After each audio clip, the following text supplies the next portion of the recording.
Well, thank you, Senator Murkowski. Senator Boxer. Thank you, Mr. Chairman, and welcome to the entire panel.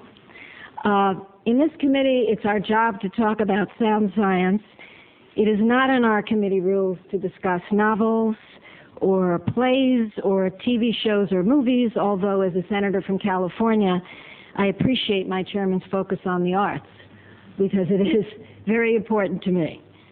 I think we all agree that higher ocean temperatures result in stronger storms.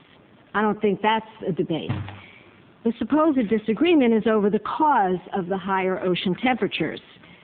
But in truth, if you look at who lines up on each side of this, I don't really think there's a disagreement among the real experts that a key contributor to rising ocean temperatures is global warming.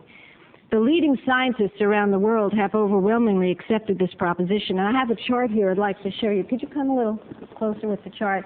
You see here the organizations that support the existence of climate change. National Academy of Sciences, American Geophysical Union, American Association for the Advancement of Science, American Meteorological Society, representing 48,000 members now, National Sciences Academies of France, Germany, Italy, Canada, Japan, Russia, the United Kingdom, Brazil, India, and China. Now, on the other side, you have individuals.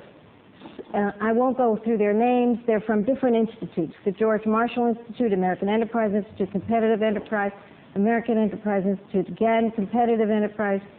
So these are duplicates here for some reason. Fraser Institute, Cato Institute, Center for the Study of Carbon Dioxide and Global Change, a gentleman who's here today from the Colorado State University, American Council for Capital Formation, and the gentleman from the Science and Environmental Policy Project. Every one of these, except two, are supported by a huge oil company. So let's get it straight in terms of who fits on what side. So yeah, there are a few dissenters on the issue, but they receive major support from the industries that would have to pay a price if, in fact, we move forward on global warming and doing something about it.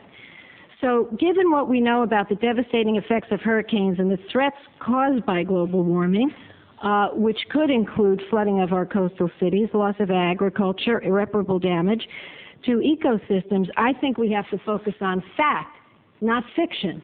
How do we resolve it? So I think if we set aside all our disagreements, and we will have disagreements, Mr. Chairman, on DDT and what alternatives there may be. We'll have disagreements on other things.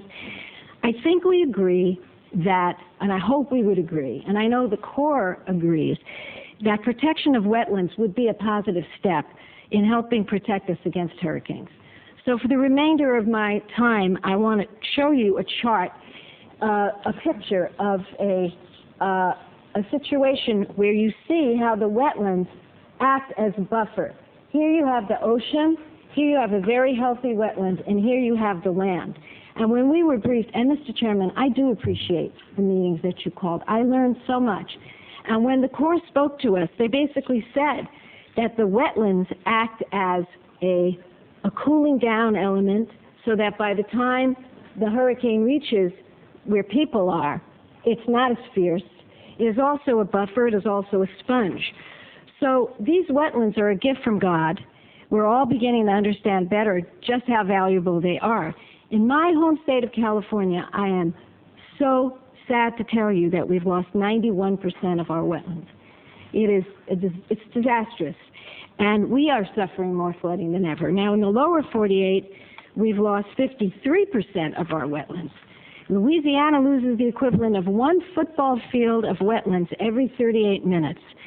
So with our increased understanding of the importance of wetlands, I think we can work together in this committee, setting aside how we feel about, why the oceans are warming up. Let's set it aside.